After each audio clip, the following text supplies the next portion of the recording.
And it left him a man of pacifistic sentiments. But one of the days he did go to church, one of the few actually, apart from watch night services at Christmas, was for Remembrance Day. And he was a man who'd lost a lot, including two of his brothers.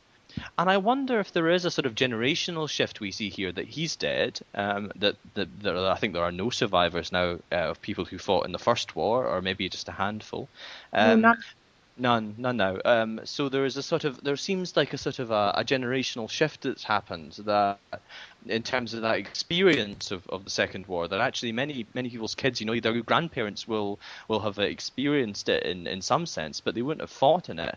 And I wonder if there is a sort of shift. The show busyness that Stu identifies is, I think, something which is unattractive. And I do feel ambivalent about it insofar as it's used as a tool to sort of valorize conflict as such, but I don't feel as got at by it as many people. I tend to think about it. I don't wear a poppy particularly because I don't consider. I suppose that acts of remembrance require sort of visible symbology. I don't find it necessary to think about what war did to my granddad, to think that I need to show that to everybody by wearing a poppy. But I don't feel quite so troubled by it as I think maybe you three do. I don't think it's a coincidence that, as Natalie says, there are no survivors of World War One now. Harry Patch was the last one. He died in 2009, I believe. And I don't think it's a coincidence that it's since then that it's really, I've really felt the kind of showbiz aspects of it ramping up. I think while there was still someone alive who was actually at Passchendaele, it was much harder for them to sort of glamorize it and make it this kind of army recruitment thing. I mean, there's a picture, a horrible picture in the press this week, of 4 wee girls waving these giant sort of plastic poppies, and several of them wearing T-shirts that said "Future Soldier."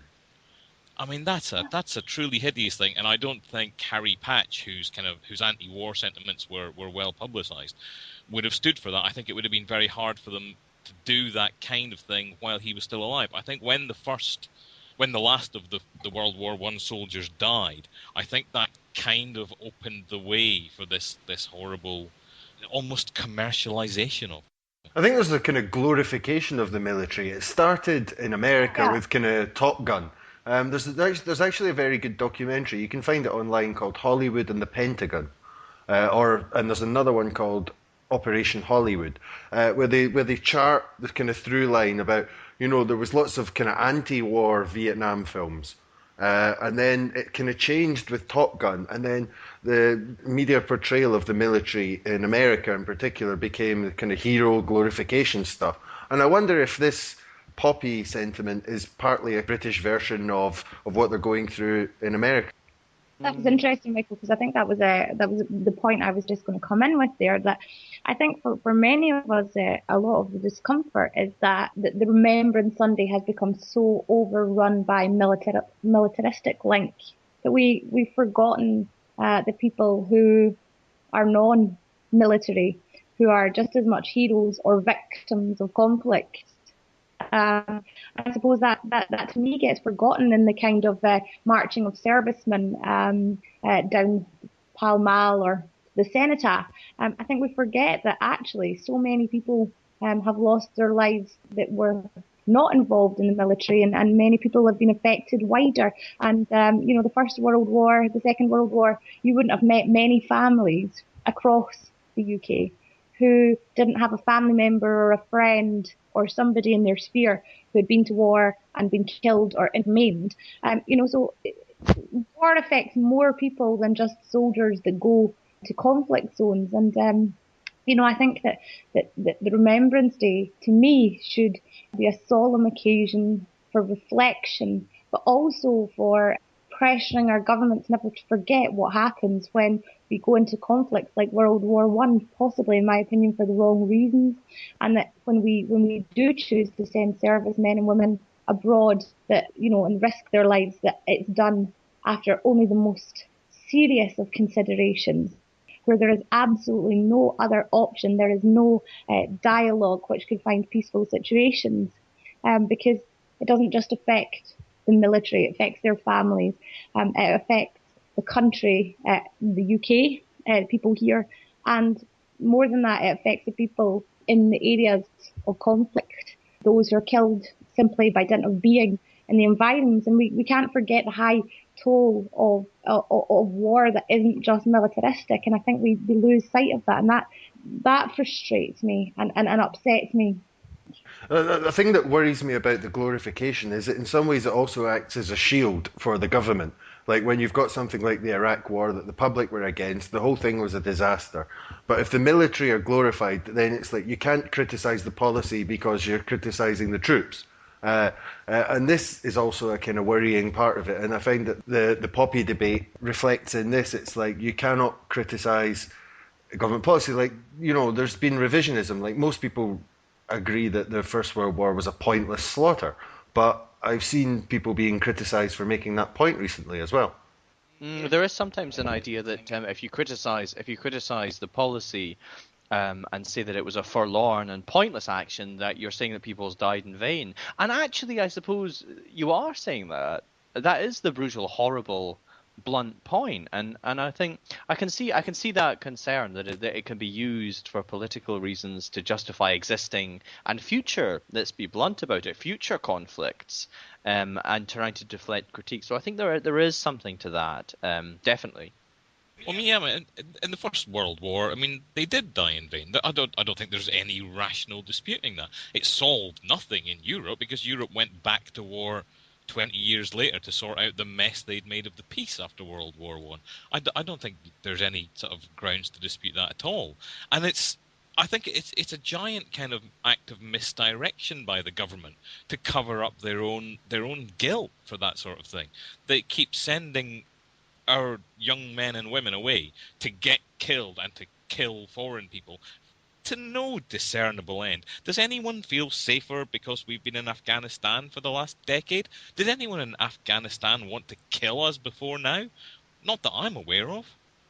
Well, probably one or two if they remember the Battle of the Khyber Pass, but that's about 19th century. That. Well, it's important to make the world safe for capitalism. I think that's possibly the plan, but there you go.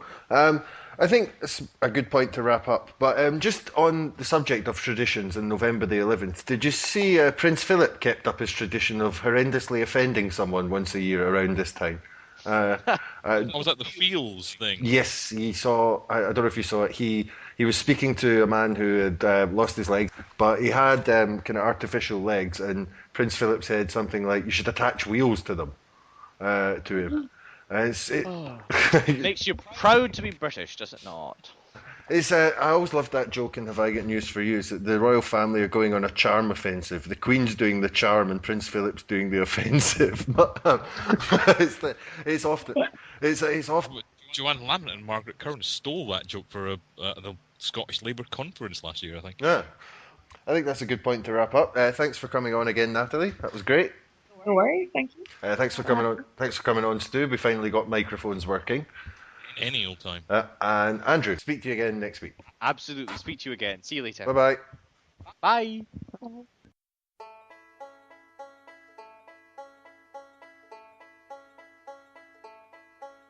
When I was a young man, I carried my pack, and I lived the free life of a rover.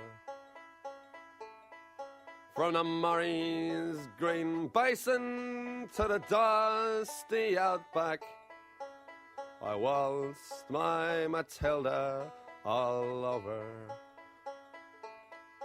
Then in 1915, my country said, "Son, it's time to stop rambling, 'cause there's work to be done."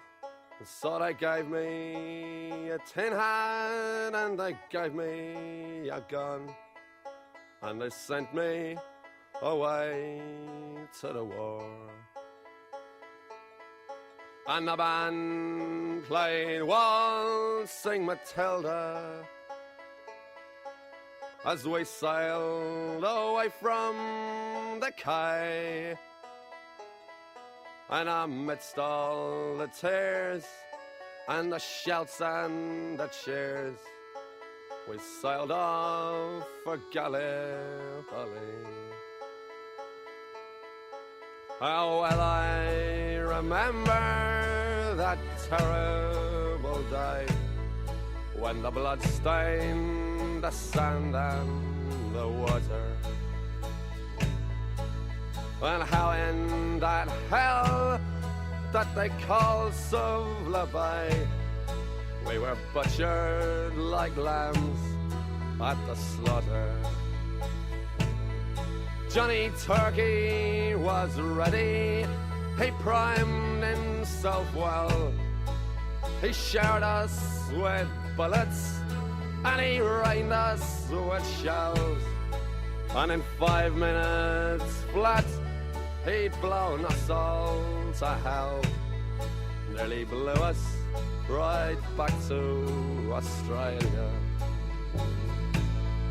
And the band played Waltzing Matilda as we stopped to bury our slain.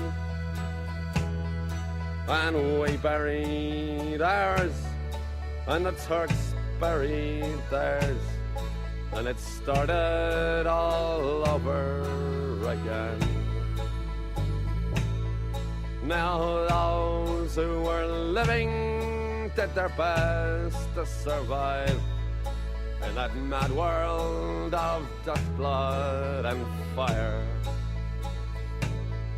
And for 7 long weeks I kept myself alive, all the corpses around me piled higher. Then a big Turkish shell knocked me arse over tits, and when I awoke in my hospital bed and saw what it had done, Christ, I wished I was dead. Never knew there were worse things than dying. And no more I'll go waltzing Matilda to the green bushes so far and near. For the hang tens and pegs, a man needs 2 legs. No more waltzing Matilda for me.